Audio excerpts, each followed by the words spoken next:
A crise política e o golpe de 1964. O golpe de 1964, que derrubou o presidente João Goulart e iniciou uma ditadura que permaneceria no poder até 1985, deve ser compreendido como resultado de uma profunda crise política, social e econômica que se desenvolveu no Brasil, principalmente a partir do início da década de 1960.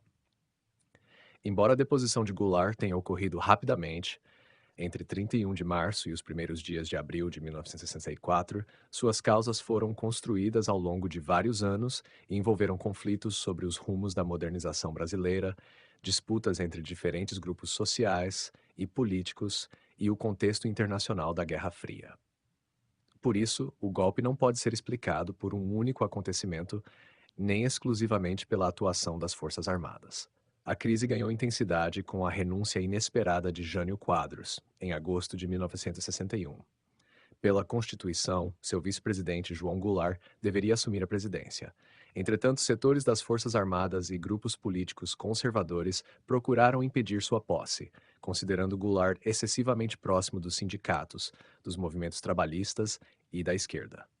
A solução encontrada foi a implantação temporária do parlamentarismo, que permitiu sua posse, mas reduziu os poderes presidenciais. Em janeiro de 1963, porém, um plebiscito decidiu por ampla maioria pelo retorno ao presidencialismo, restituindo a Goulart os poderes previstos pelo sistema constitucional. O governo Goulart enfrentava uma situação econômica difícil. O país apresentava inflação elevada, dificuldades nas contas públicas e externas e crescente conflito entre trabalhadores e empresários. Ao mesmo tempo, a rápida urbanização e industrialização das décadas anteriores haviam produzido uma sociedade mais complexa, na qual sindicatos urbanos, trabalhadores rurais, estudantes e organizações populares reivindicavam maior participação política e melhores condições sociais. Nesse ambiente, Goulart passou a defender as chamadas reformas de base, um conjunto de mudanças que incluía reformas agrária, tributária, bancária, educacional e eleitoral, além de medidas destinadas a limitar a remessa de lucros de empresas estrangeiras para o exterior. A reforma agrária tornou-se uma das questões mais explosivas. O Brasil ainda apresentava uma estrutura fundiária fortemente concentrada, e organizações como as ligas camponesas pressionavam pela redistribuição de terras. Ah, para seus defensores, a reforma permitiria modernizar o campo e diminuir as desigualdades sociais. Para grandes proprietários rurais e outros setores conservadores, porém, ela representava uma ameaça ao direito de propriedade e poderia abrir caminho para transformações sociais mais radicais. Assim, reformas que poderiam ser discutidas dentro do próprio sistema constitucional passaram a ser interpretadas por parte da oposição como etapas de uma possível revolução socialista. Essa percepção foi intensificada pelo contexto da Guerra Fria. Ah, Depois da Revolução Cubana de 1959 e da aproximação de Cuba com a União Soviética, os Estados Unidos passaram a considerar com maior preocupação a possibilidade de novos governos de esquerda na América Latina. Embora João Goulart não fosse comunista e seu projeto político estivesse ligado principalmente à tradição trabalhista desenvolvida desde Getúlio Vargas, sua aproximação com sindicatos e setores da esquerda, assim como a presença de comunistas nas mobilizações favoráveis às reformas, foi utilizada por seus adversários para apresentar o governo como uma ameaça comunista. A sociedade brasileira tornou-se progressivamente polarizada. De um lado, sindicatos, movimentos estudantis, organizações camponesas, nacionalistas e partidos de esquerda pressionavam Goulart para realizar rapidamente as reformas. De outro, empresários, grandes proprietários rurais, setores das classes médias, organizações conservadoras, parte significativa da grande imprensa e setores da Igreja Católica mobilizavam-se contra o governo. Instituições como o Instituto de Pesquisas e Estudos Sociais participaram ativamente da produção e divulgação de propaganda anticomunista e antigovernamental. Dessa maneira, formou-se uma ampla coalizão civil de oposição a Goulart, embora seus participantes possuíssem interesses e objetivos diferentes. A crise atingiu seu ponto máximo nos primeiros meses de 1964. Em 13 de março, Goulart participou do comício da Central do Brasil, no Rio de Janeiro, diante de uma grande concentração popular, defendendo as reformas de base e anunciando medidas relacionadas à reforma agrária e à nacionalização de refinarias de petróleo. Seus adversários interpretaram o episódio como sinal de radicalização. Poucos dias depois, em 19 de março, ocorreu em São Paulo a Marcha da Família com Deus pela Liberdade, grande manifestação organizada por grupos contrários ao governo e apresentada como reação ao avanço do comunismo. Outro elemento decisivo foi a deterioração das relações entre Goulart e a hierarquia militar. Revoltas envolvendo praças das Forças Armadas, especialmente a Revolta dos Marinheiros, em março de 1964, foram interpretadas por muitos oficiais como ameaça à disciplina e à hierarquia. Quando Goulart adotou uma posição considerada conciliatória diante dos marinheiros rebelados e, posteriormente, discursou em uma reunião de sargentos, cresceu entre setores militares a percepção de que o presidente não estava disposto ou não era capaz de preservar a cadeia de comando das Forças Armadas. Esse fator ajudou a reunir oficiais que anteriormente estavam divididos em relação à possibilidade de derrubá-lo. Ao mesmo tempo, conspiradores militares mantinham contatos com grupos civis e com representantes norte-americanos.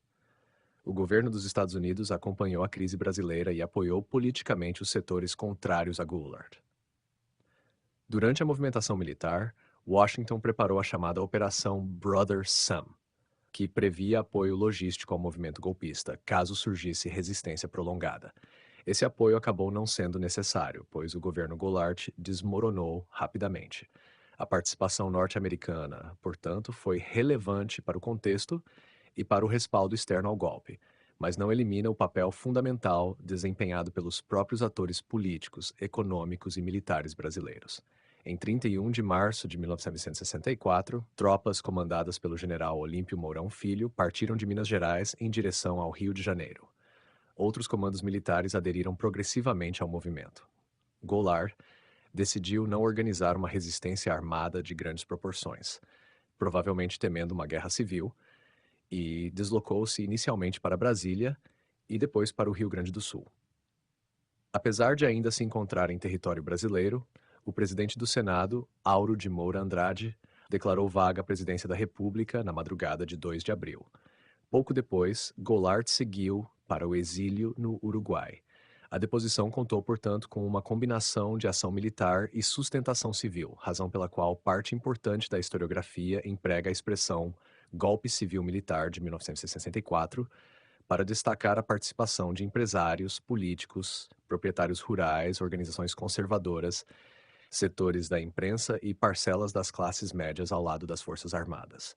Existe debate historiográfico sobre a terminologia e sobre o peso específico de cada grupo, mas há amplo reconhecimento de que a ruptura não foi exclusivamente uma iniciativa isolada dos quartéis.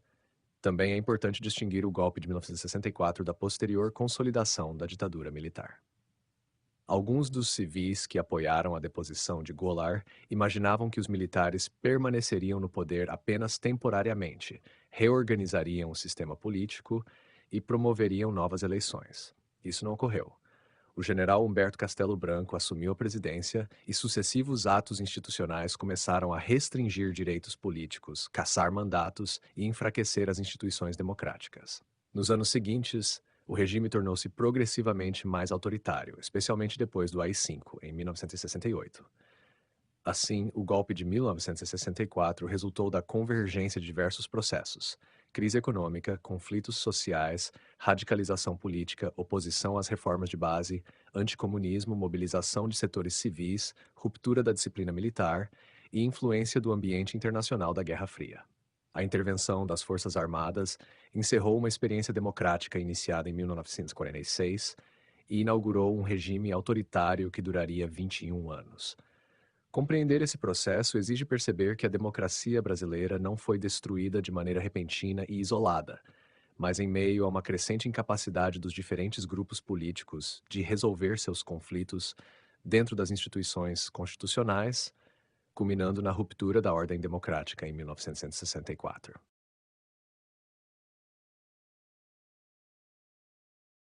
A organização e a consolidação do regime militar brasileiro. A ditadura militar brasileira, estabelecida após o golpe de 1964, não surgiu imediatamente com todas as características autoritárias que apresentaria nos anos seguintes. O regime foi sendo construído e radicalizado progressivamente, por meio de uma combinação de atos institucionais, mudanças constitucionais, cassações políticas, controle eleitoral, censura e repressão. Embora diversas instituições formalmente continuassem funcionando, como o Congresso Nacional, os tribunais e as eleições para determinados cargos, sua autonomia foi severamente limitada. O resultado foi a formação de um sistema político autoritário, no qual as Forças Armadas, especialmente por meio da Presidência da República e dos órgãos de segurança, passaram a controlar os principais mecanismos de poder do Estado. Depois da deposição de João Goulart, os militares apresentaram inicialmente sua intervenção como uma medida temporária destinada a restaurar a ordem política, combater o comunismo e reorganizar o país. Entretanto, já em abril de 1964, o Ato Institucional número 1, o AI-1, demonstrou que o novo regime pretendia modificar profundamente as regras políticas. O ato permitiu cassar mandatos parlamentares, suspender direitos políticos e afastar funcionários públicos considerados adversários do novo governo. Nesse contexto, o Congresso Nacional elegeu indiretamente o general Humberto Castelo Branco para a presidência. Castelo Branco governou entre 1964 e 1967 e desempenhou papel fundamental na institucionalização do regime. Embora alguns setores inicialmente imaginassem que eleições presidenciais diretas seriam realizadas em pouco tempo, o governo militar progressivamente eliminou essa possibilidade.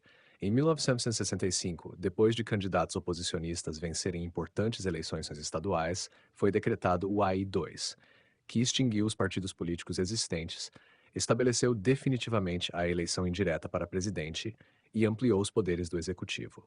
A partir daí, foi criado um sistema de bipartidarismo controlado. A Aliança Renovadora Nacional, ARENA, tornou-se o partido de sustentação do regime, enquanto o Movimento Democrático Brasileiro, MDB, reuniu a oposição institucional permitida. Essa estrutura dava ao regime uma aparência de competição política, mas dentro de limites estabelecidos pelo próprio governo. O MDB podia participar de determinadas eleições e atuar no Congresso, porém não tinha liberdade para contestar plenamente as bases do regime. Enquanto políticos considerados perigosos poderiam sofrer cassações e perda de direitos políticos.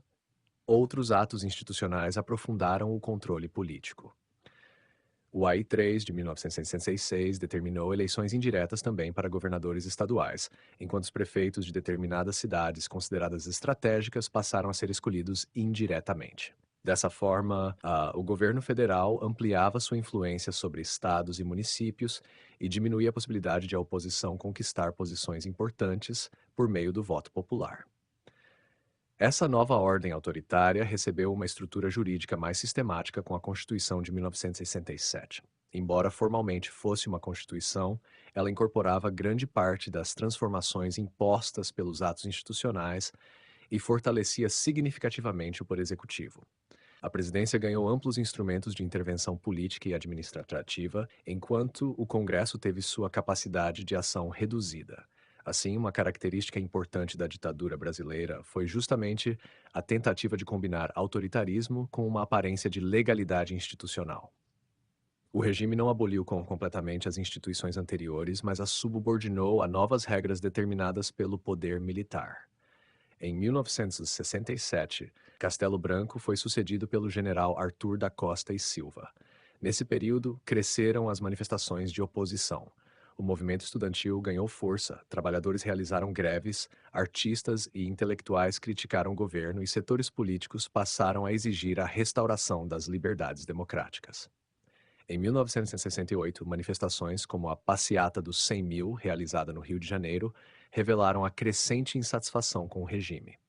Foi nesse contexto que ocorreu a maior radicalização institucional da ditadura. Em 13 de dezembro de 1968, o governo decretou o Ato Institucional número 5, o AI-5. O ato representou uma ruptura ainda mais profunda com as garantias do Estado de Direito. O presidente passou a ter poderes para fechar o Congresso Nacional e as assembleias legislativas, cassar mandatos, suspender direitos políticos e intervir nos estados e municípios. Além disso, foram restringidas garantias jurídicas importantes para pessoas acusadas de crimes políticos. O AI-5 é geralmente considerado o marco inicial do período mais repressivo da ditadura. A partir de então, a censura tornou-se mais intensa, atingindo jornais, revistas, livros, peças teatrais, músicas, filmes e programas de televisão. O governo buscava impedir a circulação de informações e manifestações consideradas contrárias ao regime. Artistas, jornalistas, professores e intelectuais tiveram obras censuradas, enquanto alguns foram presos ou obrigados a deixar o país. Ao mesmo tempo, o aparelho repressivo tornou-se mais organizado.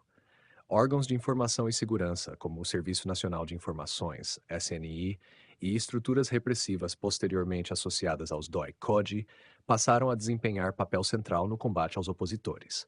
Prisões arbitrárias, interrogatórios violentos, tortura, assassinatos e desaparecimentos políticos fizeram parte das práticas repressivas do Estado.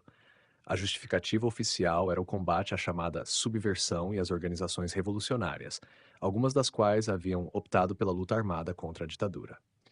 Entre 1969 e 1964, durante o governo do general Emílio Garrastazu Médici, o regime atingiu simultaneamente seu ponto máximo de repressão política e uma fase de grande crescimento econômico. Esse período ficou associado aos chamados Anos de Chumbo. A censura e a repressão foram intensas, enquanto a propaganda governamental procurava apresentar uma imagem otimista do país, apoiada no nacionalismo e no crescimento do chamado milagre econômico. Slogans oficiais e grandes projetos de infraestrutura contribuíam para construir uma imagem de progresso e unidade nacional. Apesar de sua natureza autoritária, entretanto, o regime militar brasileiro não foi politicamente homogêneo. Dentro das próprias Forças Armadas existiam diferentes correntes. Alguns oficiais defendiam uma institucionalização mais rápida e uma futura devolução do poder aos civis, enquanto setores conhecidos como linha dura defendiam a continuidade da repressão e a permanência prolongada dos militares no governo. Essas disputas internas seriam importantes para compreender posteriormente o processo de abertura política. Com a chegada do general Ernesto Geisel à presidência em 1974, iniciou-se uma nova fase. Geisel defendia uma abertura política que deveria ocorrer de maneira lenta, gradual e segura, isto é, controlada pelo próprio regime. Ao mesmo tempo, porém, a repressão não desapareceu imediatamente. Casos como a morte do jornalista Vladimir Herzog, em 1975, após sua prisão por agentes do DOI-CODE em São Paulo, provocaram forte reação social e demonstraram que os órgãos repressivos ainda possuíam grande poder. A partir da segunda metade da década de 1970, entretanto, o regime enfrentava dificuldades crescentes. O milagre econômico havia terminado, a inflação aumentava, a dívida externa crescia e diferentes setores da sociedade voltavam a se organizar. O MDB conquistava maior apoio eleitoral, movimentos estudantis reapareciam, organizações da sociedade civil defendiam os direitos humanos e novas greves operárias surgiam principalmente na região industrial do ABC Paulista. Nesse contexto, Geisel começou a desmontar alguns dos instrumentos mais rígidos da ditadura. Em 1978, anunciou-se o fim do AI-5, que deixou de vigorar no início de 1969. Seu sucessor, o general João Baptista Figueiredo, deu continuidade ao processo de abertura. Durante seu governo foram aprovadas a Lei da Anistia em 1979 e a reforma partidária que extinguiu o sistema Arena-MDB e permitiu novamente a existência de vários partidos. Portanto, entre 1964 e 85, a ditadura brasileira passou por diferentes fases. Houve inicialmente a construção institucional do regime sob Castelo Branco, depois uma radicalização autoritária que culminou no AI-5, em seguida o auge da repressão durante o governo Médici e finalmente uma abertura política controlada iniciada sob Geisel e continuada por Figueiredo. Ao longo de todo esse processo, eleições limitadas, partidos políticos controlados e instituições formalmente existentes conviveram com cassações, censura, repressão e concentração de poder no executivo. Essa combinação constitui uma característica fundamental do regime militar brasileiro. A ditadura não governou apenas pela força direta, mas também construiu um complexo aparato jurídico e institucional destinado a conferir aparência de legalidade ao poder autoritário. Os atos institucionais, a Constituição de 1967, o bipartidarismo e as eleições indiretas permitiram conservar determinadas formas institucionais enquanto se restringiam profundamente a soberania popular e as liberdades políticas. Dentro dessa trajetória, o AI-5 de 1968 representa um momento decisivo de aprofundamento da ditadura enquanto sua revogação, 10 anos depois, simboliza o início do desmonte gradual da estrutura autoritária que acabaria conduzindo à redemocratização na década de 1980.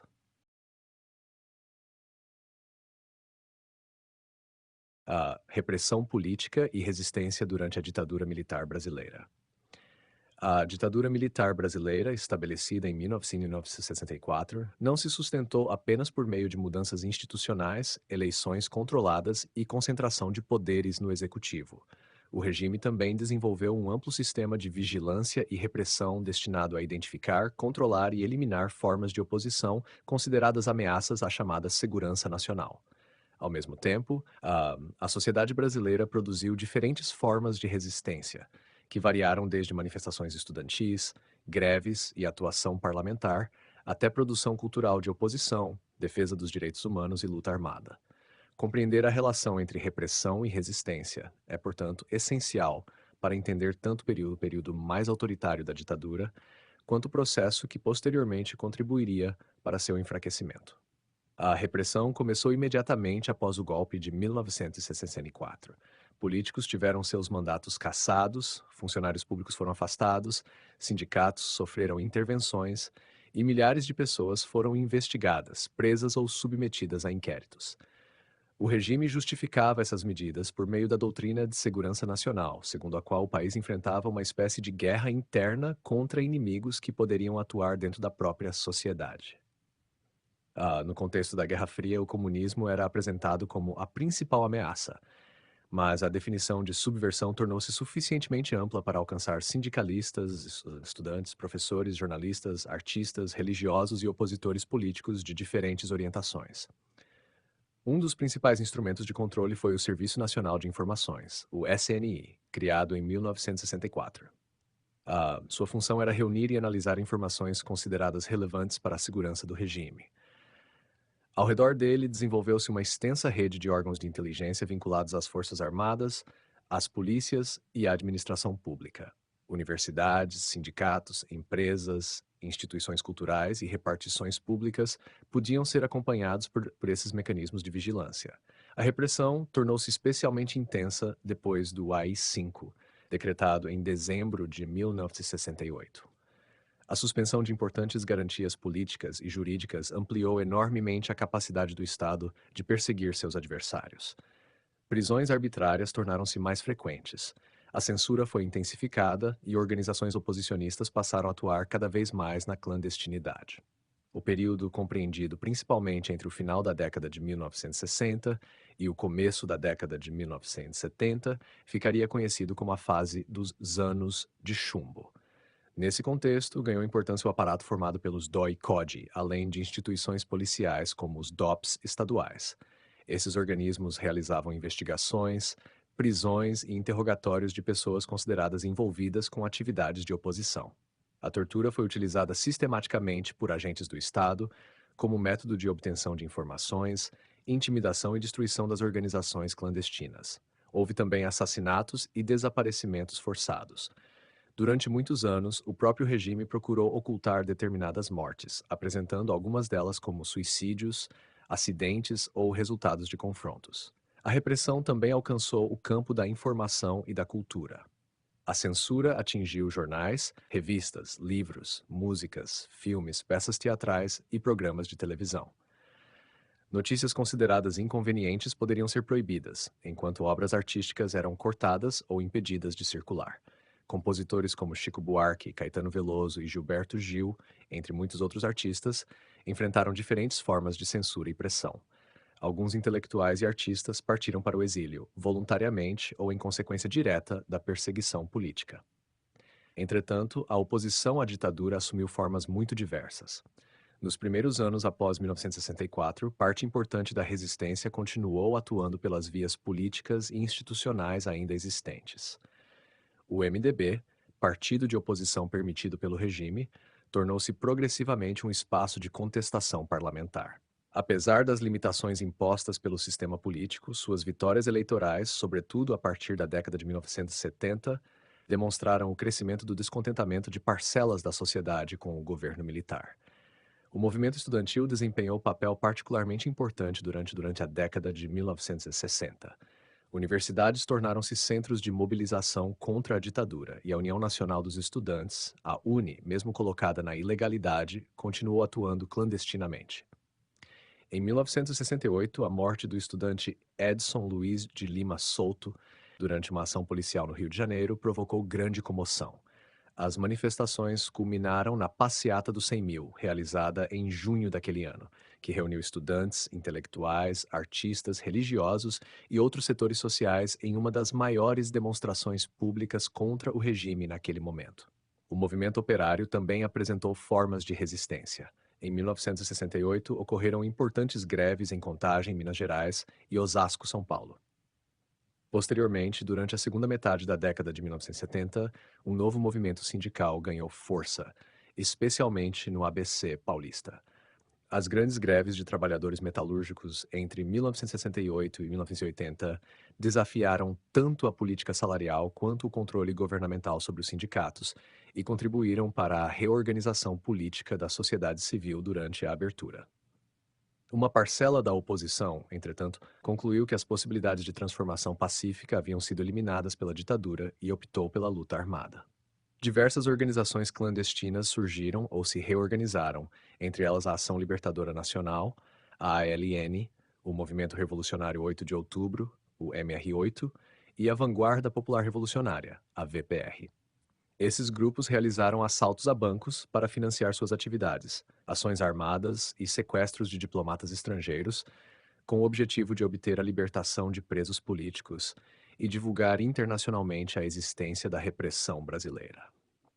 Uma experiência diferente ocorreu na região do Araguaia, onde militantes do Partido Comunista do Brasil organizaram uma guerrilha rural entre o final da década de 1990 e o começo da década de 1970. O objetivo era estabelecer uma base revolucionária entre populações rurais e, progressivamente, desenvolver uma insurreição contra o regime.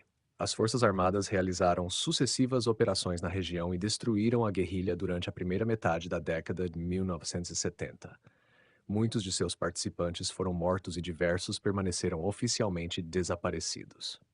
É importante observar que a luta armada representou apenas uma das formas de resistência e envolveu uma parcela relativamente pequena da oposição. Grande parte da resistência ocorreu por outros meios: manifestações públicas, atividade sindical, imprensa alternativa, organizações estudantis, atuação parlamentar, movimentos sociais, produção artística e defesa dos direitos humanos.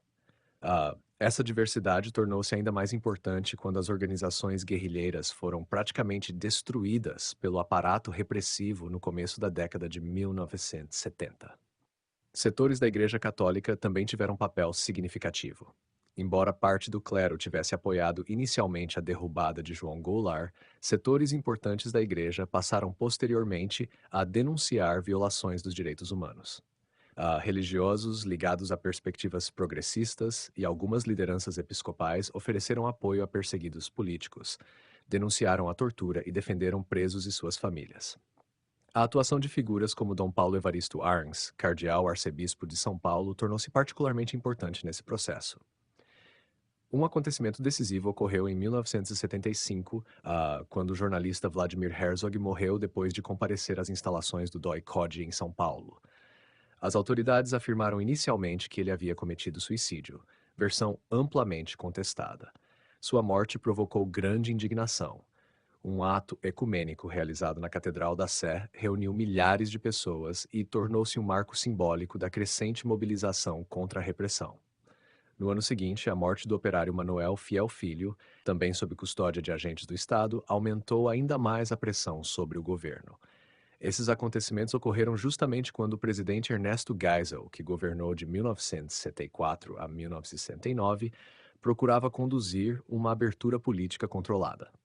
Geisel enfrentou resistência de setores da chamada linha dura das Forças Armadas e buscou progressivamente reduzir a autonomia de determinados órgãos repressivos.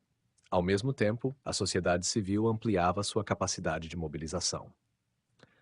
A Ordem dos Advogados do Brasil, setores da Igreja, movimentos estudantis, sindicatos, associações profissionais e organizações de defesa dos direitos humanos passaram a exigir o restabelecimento das liberdades democráticas.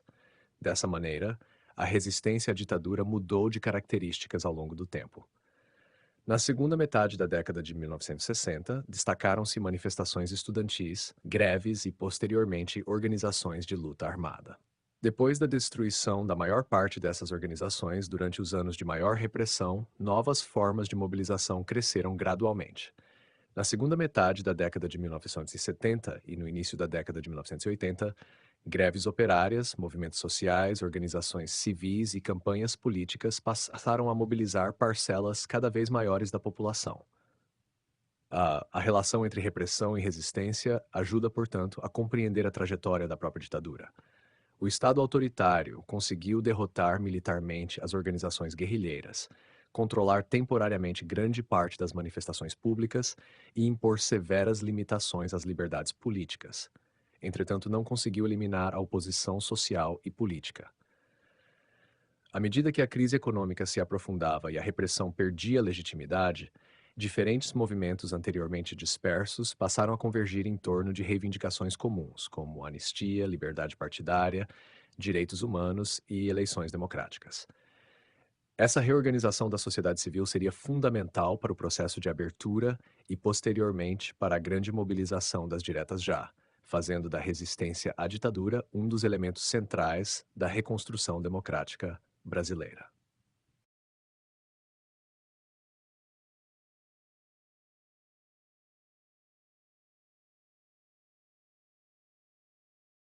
As transformações econômicas e sociais durante a ditadura militar e o milagre econômico. A economia brasileira passou por profundas transformações durante a ditadura militar, entre 1964 e 1985. O período foi marcado pela continuidade e pelo aprofundamento do processo de início de industrialização iniciado nas décadas anteriores, pela ampliação da infraestrutura, pelo crescimento das grandes empresas estatais e privadas e por uma integração cada vez maior do Brasil ao capitalismo internacional. Em determinados anos, especialmente entre 1968 e 1973, o crescimento econômico atingiu taxas extraordinariamente elevadas, dando origem à expressão milagre econômico brasileiro. Entretanto, esse crescimento ocorreu acompanhado de concentração de renda, redução do poder de compra de parcelas dos trabalhadores, aumento das desigualdades e, posteriormente, forte endividamento externo. Assim, o legado econômico da ditadura apresenta uma combinação contraditória de modernização acelerada e graves desequilíbrios sociais e financeiros. Quando os militares assumiram o poder em 1964, encontraram uma economia que enfrentava inflação elevada, déficit público, dificuldades externas e redução do ritmo de crescimento. O governo de Humberto Castelo Branco procurou enfrentar esses problemas por meio do Programa de Ação Econômica do Governo, o PAEG. Foram realizadas reformas tributárias, bancárias e administrativas, além da criação de instituições que teriam longa duração, como o Banco Central. O governo também adotou políticas de contenção salarial e buscou controlar os gastos públicos e a inflação. Uma das características fundamentais desse primeiro momento foi a chamada política de arroxo salarial. O regime restringiu a capacidade de negociação dos sindicatos e estabeleceu mecanismos governamentais de reajuste dos salários. Como a inflação frequentemente reduzia o valor real dos rendimentos, parcelas importantes dos trabalhadores perderam poder de compra. Para os formuladores da política econômica, a contenção salarial ajudaria a controlar a inflação e aumentaria a capacidade de investimento das empresas. Socialmente, porém, contribuiu para ampliar as diferenças entre os grupos de maior e menor renda. As reformas realizadas nos primeiros anos criaram algumas das condições para a rápida expansão econômica iniciada no final da década de 1960. Entre aproximadamente 1968 e 1973, sobretudo durante os governos Costa e Silva e Médici, ocorreu o chamado milagre econômico. O produto interno bruto brasileiro cresceu a taxas muito elevadas, superando 10% ao ano em alguns momentos. A indústria expandiu-se rapidamente, particularmente nos setores automobilístico, siderúrgico, petroquímico, mecânico e de bens de consumo duráveis.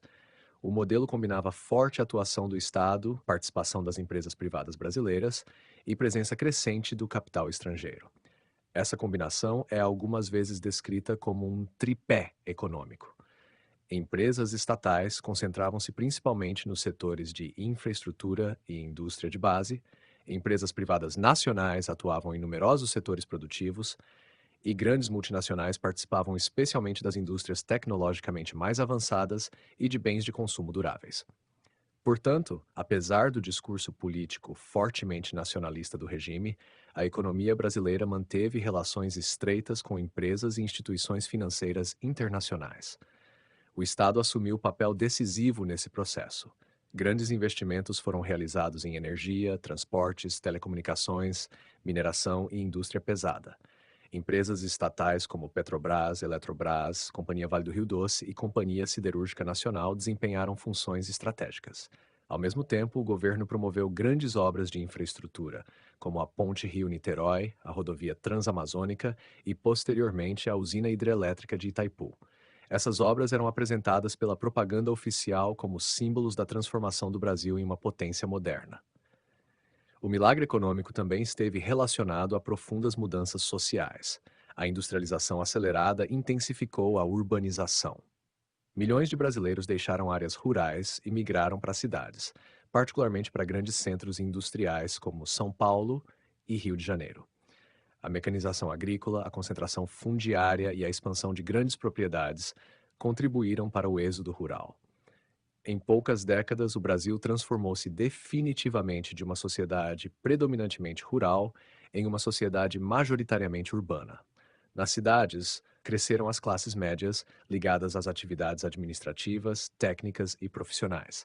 A expansão do crédito favoreceu o consumo de automóveis, televisores, eletrodomésticos e outros bens duráveis. A televisão tornou-se um dos principais meios de comunicação de massa, ajudando a produzir uma cultura de consumo nacional e, simultaneamente, servindo como importante veículo para a propaganda e para a imagem de modernização difundida pelo regime.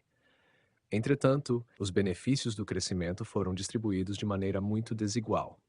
Uma expressão atribuída ao então ministro da Fazenda, Antônio Delfim Neto, tornou-se representativa da lógica econômica daquele período. Seria necessário primeiro fazer o bolo crescer, para posteriormente distribuí-lo. Independentemente das diferentes formulações atribuídas ao ministro, a metáfora sintetiza a prioridade concedida ao crescimento econômico em relação à distribuição imediata da renda. Na prática, enquanto determinados grupos empresariais e setores das classes médias prosperaram, grande parte dos trabalhadores recebeu proporcionalmente menos benefícios. A contenção salarial, a limitada liberdade sindical e a concentração da riqueza contribuíram para aumentar a desigualdade social. Assim, os elevados índices de crescimento do PIB não significaram uma melhoria equivalente das condições de vida para toda a população. A modernização também apresentou fortes diferenças regionais. A industrialização permaneceu concentrada principalmente no Sudeste, enquanto determinadas regiões continuavam enfrentando pobreza e limitações de infraestrutura. Grandes projetos destinados a integrar economicamente o território, especialmente na Amazônia e no Centro-Oeste, estimularam migrações e abertura de novas áreas agrícolas, mas também provocaram conflitos fundiários, desmatamento e impactos sobre povos indígenas e comunidades tradicionais. O próprio milagre econômico começou a revelar suas fragilidades a partir de 1973, quando ocorreu a primeira crise internacional do petróleo. O Brasil dependia fortemente da importação de petróleo e o aumento dos preços internacionais elevou significativamente os custos da economia. Ao mesmo tempo, o país necessitava importar máquinas, equipamentos e tecnologias necessários à continuidade de sua industrialização. O governo Ernesto Geisel, iniciado em 1974, decidiu não interromper o processo de crescimento. Por meio do Segundo Plano Nacional de Desenvolvimento, o segundo PND realizou grandes investimentos em setores considerados estratégicos, como energia, siderurgia, petroquímica, mineração e produção de bens de capital. O objetivo era reduzir a dependência externa e completar a estrutura industrial brasileira. Essa estratégia produziu resultados importantes. O Brasil ampliou sua indústria pesada, sua capacidade energética e sua infraestrutura. Projetos como Itaipu e o programa nuclear foram desenvolvidos nesse contexto. Entretanto, grande parte desses investimentos foi financiada por empréstimos internacionais. Durante a década de 1970, havia abundância de crédito externo, e o governo brasileiro utilizou esses recursos para financiar a expansão econômica. A consequência foi um forte crescimento da dívida externa. Enquanto os juros internacionais permaneciam relativamente baixos e as exportações cresciam, esse modelo parecia administrável. A situação mudou drasticamente no final da década de 1970, quando ocorreu uma segunda crise do petróleo e os Estados Unidos elevaram fortemente suas taxas de juros. Como grande parte da dívida brasileira estava vinculada ao sistema financeiro internacional, seu custo aumentou consideravelmente. Na década de 1980, durante o governo João Baptista Figueiredo, os problemas acumulados tornaram-se evidentes. O crescimento econômico diminuiu, a inflação aumentou, a dívida externa tornou-se uma questão central e o país entrou em recessão. O Brasil passou a enfrentar aquilo que posteriormente seria chamado de década perdida, caracterizada por baixo crescimento, inflação elevada e dificuldades financeiras. As dificuldades econômicas também tiveram consequências políticas. A perda do poder de compra dos salários e o aumento do custo de vida contribuíram para a reorganização dos trabalhadores. Entre 1978 e 1980, grandes greves metalúrgicas no ABC Paulista desafiaram a política salarial do regime e deram origem a um novo sindicalismo. Dessa forma, a crise econômica ajudou a enfraquecer uma das principais fontes de legitimidade que a ditadura havia construído durante o milagre: a ideia de que o autoritarismo seria compensado pelo crescimento pela modernização. O balanço econômico da ditadura militar é, portanto, complexo. O período deixou uma economia consideravelmente mais industrializada, uma infraestrutura ampliada, grandes empresas nacionais e estatais e um país muito mais urbano e integrado territorialmente.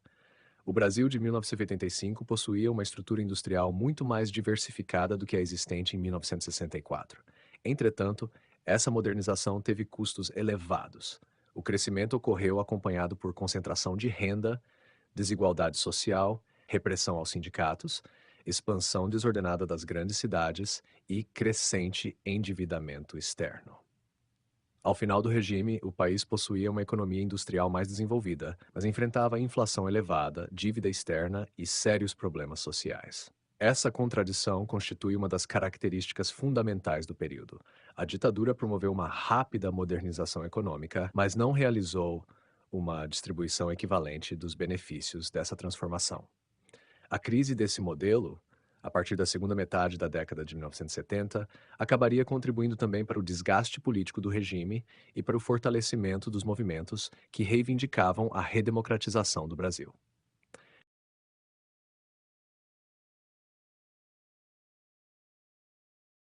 A abertura política e a redemocratização do Brasil. O processo de redemocratização brasileira não ocorreu de maneira repentina com o término do governo militar em 1985. Foi um processo longo, iniciado ainda durante a ditadura, especialmente a partir da segunda metade da década de 1970 e concluído institucionalmente com a Constituição de 1988 e, em outro sentido, com o restabelecimento das eleições presidenciais diretas em 1989. A transição resultou tanto de uma estratégia de abertura conduzida por setores do próprio regime, quanto da crescente pressão exercida pela sociedade civil, pelos movimentos sociais, pelos sindicatos, pela oposição parlamentar e por diferentes instituições que reivindicavam a recuperação das liberdades democráticas. Quando o general Ernesto Geisel assumiu a presidência em 1974, a ditadura já enfrentava condições diferentes daquelas existentes durante o auge do governo Médici. O chamado milagre econômico começava a perder força. Os efeitos da crise internacional do petróleo atingiam o Brasil e a oposição apresentava crescimento eleitoral. Nas eleições legislativas de 1974, o MDB, partido de oposição permitido pelo regime, obteve resultados expressivos. Ao mesmo tempo, aumentavam as críticas à censura, às prisões políticas, à tortura e às violações dos direitos humanos. Geisel iniciou então uma política de abertura que ficou conhecida pela fórmula lenta, gradual e segura. Seu objetivo não era simplesmente entregar imediatamente o poder aos civis, mas promover uma liberalização controlada pelo próprio governo, evitando tanto uma ruptura revolucionária quanto uma reação dos setores mais radicais das Forças Armadas. A abertura, portanto, apresentava uma contradição fundamental. Enquanto algumas medidas autoritárias eram progressivamente retiradas, outros instrumentos de controle permaneciam funcionando. Essa contradição pode ser observada durante todo o governo Geisel. A repressão política continuou e casos como a morte do jornalista Vladimir Herzog em 1975, nas dependências do DOI-CODE em São Paulo, provocaram grande repercussão. A versão oficial de suicídio foi amplamente contestada e o culto ecumênico realizado na Catedral da Sé tornou-se uma importante manifestação pública contra a violência política. Em 1976, a morte do operário Manuel Fiel Filho, também sob custódia dos órgãos de repressão, aprofundou a crise. Geisel passou então a tomar medidas para limitar a autonomia dos setores militares contrários à abertura. Ao mesmo tempo, o governo ainda utilizava mecanismos autoritários quando considerava necessário. Em 1977, Geisel fechou temporariamente o Congresso e impôs o chamado Pacote de Abril, modificando regras eleitorais para preservar a influência governista. Isso demonstra que a abertura não seguia uma trajetória linear em direção à democracia. Era uma disputa entre diferentes setores do regime e uma sociedade que conquistava progressivamente novos espaços políticos. Um passo fundamental ocorreu em 1978, quando foi determinada a extinção do AI-5, que deixou de vigorar no início de 1969. O instrumento que havia simbolizado o período mais repressivo da ditadura desaparecia, embora o regime militar ainda permanecesse no poder.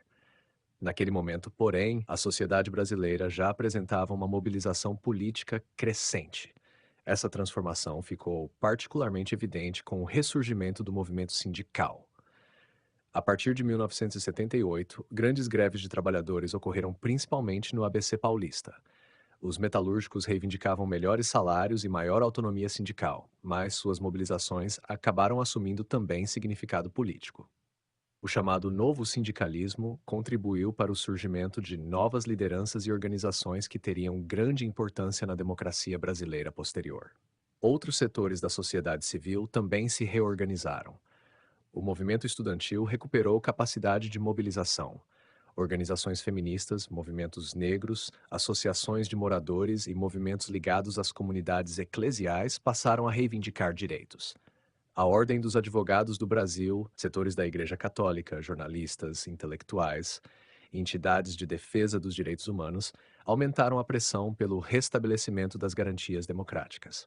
Assim, a redemocratização deixou progressivamente de ser apenas um projeto controlado pelo governo e tornou-se também uma reivindicação social mais ampla. O general João Baptista Figueiredo, que assumiu a presidência em 1979, continuou formalmente a abertura. Um dos acontecimentos mais importantes daquele ano foi a aprovação da Lei da Anistia. A medida permitiu o retorno de numerosos brasileiros que haviam sido exilados e possibilitou a recuperação dos direitos políticos de diversos opositores. Lideranças políticas, intelectuais e militantes retornaram ao país e passaram a participar novamente da vida pública.